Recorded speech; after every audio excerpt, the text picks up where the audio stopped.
Sim, dá para ficar rico, mesmo se o Brasil estiver em crise. E aí você pensa, poxa, mas como assim, Ramiro? Se a crise do Brasil piorar, o único caminho é tirar todo o dinheiro daqui. Calma, presta atenção nos próximos minutos, porque nesse vídeo aqui eu vou te explicar por quê e também como que é possível enriquecer, tomando boas decisões de investimentos, mesmo com o Brasil em crise. E se você gostar, deixa o teu like e te inscreve aqui no canal, porque 65% de quem me assiste não é inscrito. Então te inscreve e bora pro vídeo, que a primeira coisa que eu quero falar aqui é sobre a situação real do Brasil agora. Bom, a inflação brasileira já estourou a meta pelo novo modelo contínuo. O IPCA está em 5,23 nos últimos 12 meses, acima do teto de 4,5, que acaba forçando o Banco Central a manter a Selic em 15% ao ano. Verdade, recentemente o mercado até reduziu a expectativa de inflação, mas isso ainda está longe de ser o suficiente. E a situação acontece por N motivos, sendo que um dos mais preocupantes é sobre a dívida pública brasileira,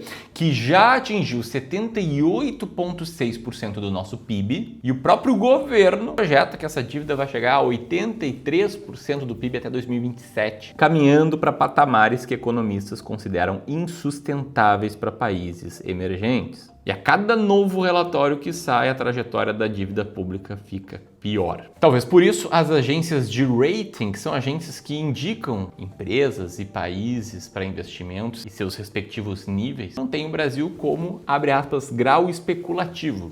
A Moody's mudou a perspectiva de positiva para estável em maio de 2025 e citou a deterioração no endividamento e a lentidão em conter gastos obrigatórios como os pontos que mais preocupam ele. O mercado projeta uma Selic elevada, ali na faixa dos 15% ao ano, até meados de 2025, 2026, com o dólar previsto para fechar 2025 entre R$ 5,80 e R$ 5,96, refletindo a pressão inflacionária e também as incertezas fiscais. Essa é a situação atual. Agora, vamos olhar um pouco para o passado para dar uma olhada nas lições que muitas vezes a gente esquece. Vamos lá, antes do Plano Real, ou seja, antes de 1994, o Brasil viveu um período de hiperinflação, com a inflação chegando a 2.500% ao ano, com picos mensais em 84%, como em março de 1990, o que acabou destruindo poupança e também concentrando renda de forma brutal. Em 1990, o Plano Collor confiscou temporariamente saldos acima de 50 mil cruzados novos nas contas correntes e poupança por 18 meses, numa medida traumática, quebrou a confiança de praticamente todo brasileiro, ao demonstrar que governos poderiam simplesmente confiscar patrimônio das pessoas em momentos de crise. Até hoje, quando eu falo com pessoas que já eram adultas lá em 1990, eu percebo que elas têm muito mais desconfiança sobre o sistema financeiro nacional do que pessoas que, como eu, ainda não eram nascidas ou eram ainda crianças. E mais, entre 1986 e 1991, o Brasil tentou, não uma, nem duas, nem três, mas sim 5 vezes diferentes planos econômicos que simplesmente fracassaram. Estou falando aqui de Plano Cruzado, Bresser, Verão, Collor 1 e Collor 2. Todos eles incluindo medidas como congelamento de preços, mudanças de moeda e também medidas heterodoxas que falharam grosseiramente em conter a inflação. E a hiperinflação brasileira ali do final dos anos 80, início dos anos 90, ela não foi acidental, ela foi fabricada e ela foi um fruto de uma combinação de déficit fiscal descontrolado, financiamento do déficit via emissão de moeda, controle de preço e também indexação generalizada da economia. Alguns padrões que a gente vê hoje, claro que em bem menor intensidade. Estou falando tudo isso por quê? Porque entendendo o presente e entendendo o passado, a gente consegue fazer algumas projeções para o futuro.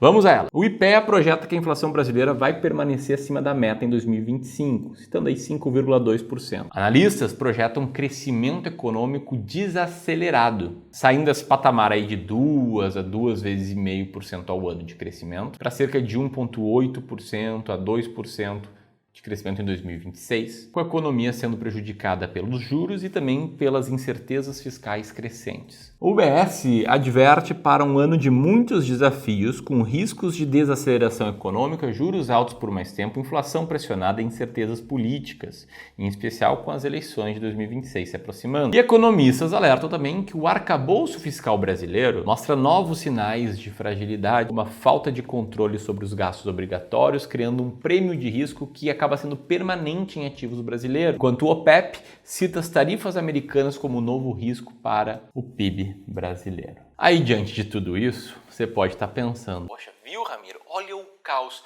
olha a crise que a gente está entrando. Como é que você acredita que pode dar certo investir aqui no Brasil? Acontece aqui que a multiplicação patrimonial, a construção patrimonial, o enriquecimento e até mesmo a proteção da sua carteira, eles não vêm da crença de que vai dar tudo certo. Se somente acreditar que as coisas vão dar certo funcionasse, o Inter seria pentacampeão da Libertadores. O Brasil tem histórico de 40 anos de medidas econômicas traumáticas. Eu te falei agora há pouco que entre 1980 e o início dos anos 90 o IPCA acumulou altas absurdas. Vários picos de descontrole inflacionário até o surgimento do Plano Real. Controlou a inflação? Sim, ela está acima da meta, mas uma coisa ela está acima da meta em cerca de 5% no acumulado dos últimos 12 meses. Outra coisa ela está acima da meta em 2.500% de inflação acumulada. Em março de 1990, o IPCA ele apontou 82% de alta. De um mês contra o outro. E quem não estava protegido viu seu patrimônio evaporar da noite para o dia. E mais, durante a hiperinflação, a população desenvolveu comportamentos de sobrevivência. Eu ouço as histórias da minha família. Eles recebiam um salário e iam correndo para o supermercado para transformar dinheiro em alimento, em itens para casa. E falam até em uso de passagens de ônibus como uma moedinha super estável, que até a passagem de ônibus variava. E o Plano Collor não foi um acidente histórico. Foi o resultado de uma espiral inflacionária, forçando o governo a tomar medidas desesperadas, como o confisco. E aí, mesmo após o Plano Real, mesmo depois de 1994, o Brasil já teve alguns episódios de descontrole inflacionário. O primeiro foi lá em 2002, quando o IPCA chegou a 12,5%. Depois, em 2015, nessa época eu já estava no mercado financeiro, inclusive estava começando o Clube do Valor, que é de novembro de 2015, quando o IPCA fechou o ano em 10,67%. E também em 2021, o IPCA chegou a atingir 10%, 10,06% em 12 meses, mostrando que a estabilidade monetária não é permanente no Brasil, mas que as crises recentes foram bem menores que as passadas. Enfim, tudo de ruim já aconteceu e segue acontecendo nos últimos 20, 30 anos. Mesmo assim, a expectativa é que nos próximos 4 anos o Brasil tenha 83 mil novos milionários. E eu te pergunto, será que todas essas pessoas acreditam friamente no Brasil? Essa é uma pergunta retórica, porque eu acredito que não. Mas aí você pode pensar: poxa, Ramiro, até aqui tu está comparando o Brasil com o Brasil e não o Brasil com seus pares aqui latino-americanos, como por exemplo a Argentina. A Argentina viveu uma desvalorização cambial brutal entre 2013 e 2023. Olha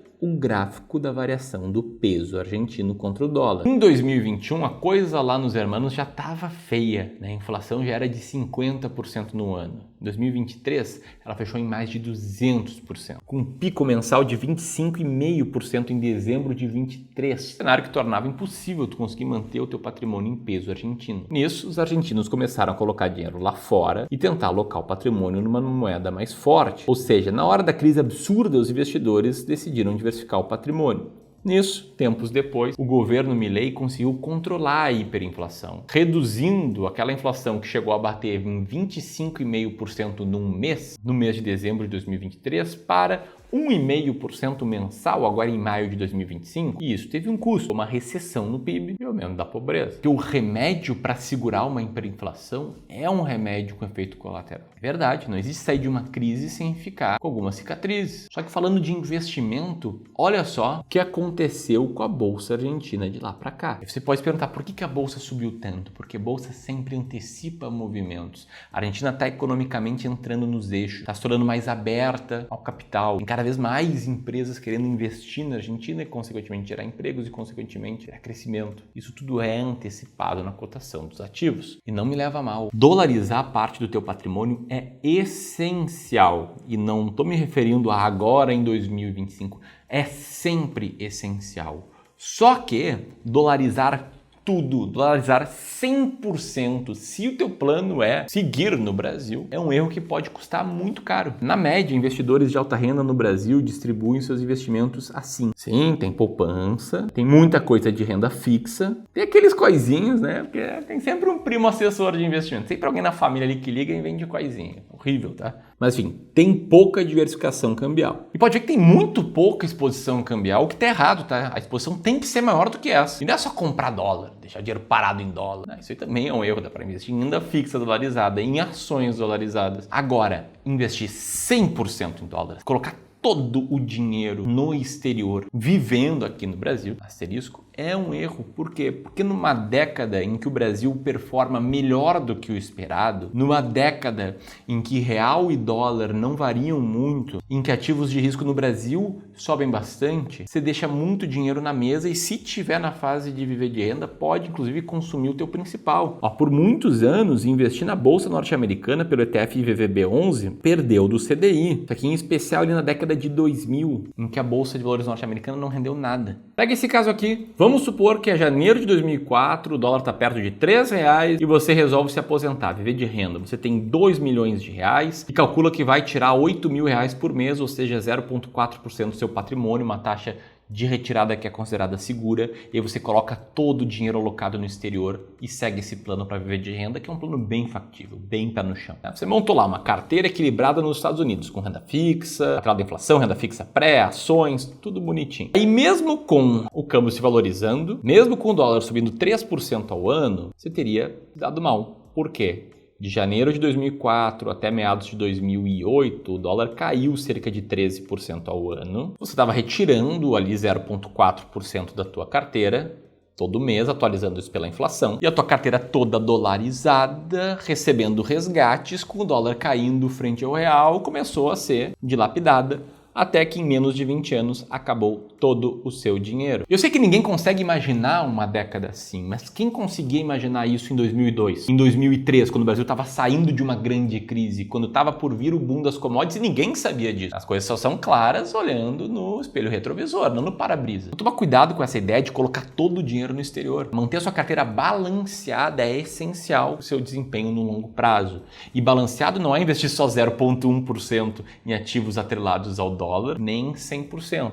Entre 8 e 80 existe um equilíbrio. E você pode perguntar, poxa, como fazer isso, né? Como proteger a carteira de forma eficaz mesmo em período de crise? Bom, o Centro de Estudo em Finanças da Fundação Getúlio Vargas comprovou num estudo recente que o investimento em dólar pode neutralizar impactos cambiais e recomenda percentuais de pelo menos 16% para a maioria dos investidores e 18% para famílias de alta renda. Recomenda esse valor investido no exterior. Aqui no Clube do Valor, para os nossos clientes de Wealth, são clientes aqui dos nossos serviços, aliás, serviços que você pode conhecer melhor apertando aqui no primeiro link da descrição. O que a gente faz é o seguinte: divide na parte de renda variável a alocação entre Brasil e Estados Unidos meio a meio naquilo que a gente chama de estratégia Bull Bear. O resultado da estratégia Bull Bear segue na tela. A linha cinza, que é a carteira diversificada, ela rendeu mais do que as linhas azul, que é só Brasil, e do que a linha amarelo, que é só Estados Unidos. E você pode ver nesse gráfico aqui que não existe uma correlação entre Brasil e Estados Unidos. Muitas vezes quando uma sobe, a outra cai.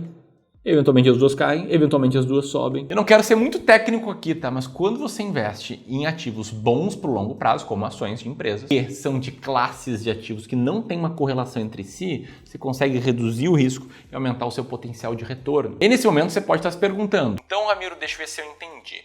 O segredo para você ficar rico na crise é investir metade em ações brasileiras e metade em ações norte-americanas? É isso que responde ao título desse vídeo? Não só isso, porque isso vai depender do teu perfil de investidor. A verdade é que, a não ser que você seja um investidor ultra conservador, aquele que só tem renda fixa na carteira de longo prazo, alguma exposição em ações norte-americanas te ajuda muito a reduzir o risco da tua carteira, vê-la performar melhor em períodos de crise, como é o caso aqui, de novo, dos nossos clientes de Wealth. Esse aqui é um cliente mais antigo nosso, aqui dos nossos serviços, cuja carteira aqui em azul rendeu bem acima do CDI. E você pode ver que, embora a parte de ações brasileiras, essa carteira tenha rendido bem, embora a parte de renda fixa tenha rendido bem, o que mais rendeu foram as ações norte-americanas. Por quê? Porque esses 8 anos em que esse cliente está conosco foram anos marcados pela crise. E em se tratando de um período em que a gente majoritariamente viveu crise, é o Covid, depois 2021, depois das eleições, depois dos últimos anos, o dólar performou melhor e ajudou essa carteira a render mais. Agora, se fossem anos incríveis para a economia brasileira, pode ter certeza que aqui a gente veria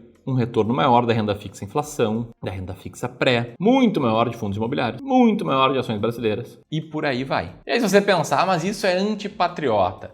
Porra, vamos lá, né? É o teu dinheiro, é o teu patrimônio. Investir uma parte dele fora do Brasil não é torcer contra o Brasil, é ter responsabilidade fiduciária, em especial em relação à tua família. E mais, tá? Investir metade dessa parte de equity, de renda variável no exterior, isso fortalece a tua capacidade de consumo no Brasil. Né? Com teu patrimônio protegido, numa crise essa parte da carteira vai subir mais e você vai conseguir, inclusive, aproveitar oportunidades locais. Comprar aquele tesouro IPCA+, que está pagando cada vez mais. Comprar ações agora que elas são descontadas e por aí vai. Aí você pensa, poxa, mas isso é muito complexo para mim. Na verdade, existe uma forma de investir no exterior bem simples por ETFs custodiados aqui no Brasil, como o caso do IVVB11. Quem é cliente aqui do clube, né, a gente tem nosso fundo de ações norte-americanas. Você poderia custodiar o dinheiro lá fora, seja através de grandes corretoras, seja através de uma Avenue da vida. E se você pensar, tá, mas e se o governo piorar? Bom, existe essa possibilidade. O que o histórico nos mostra, entretanto, é que o presidente do país importa menos para o resultado da bolsa do que você está constantemente comprado fazendo novos aportes em ações.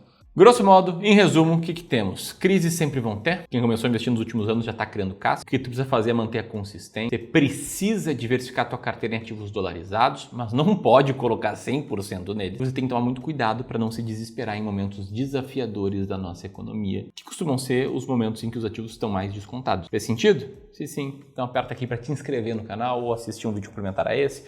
Era isso, um grande abraço e até mais.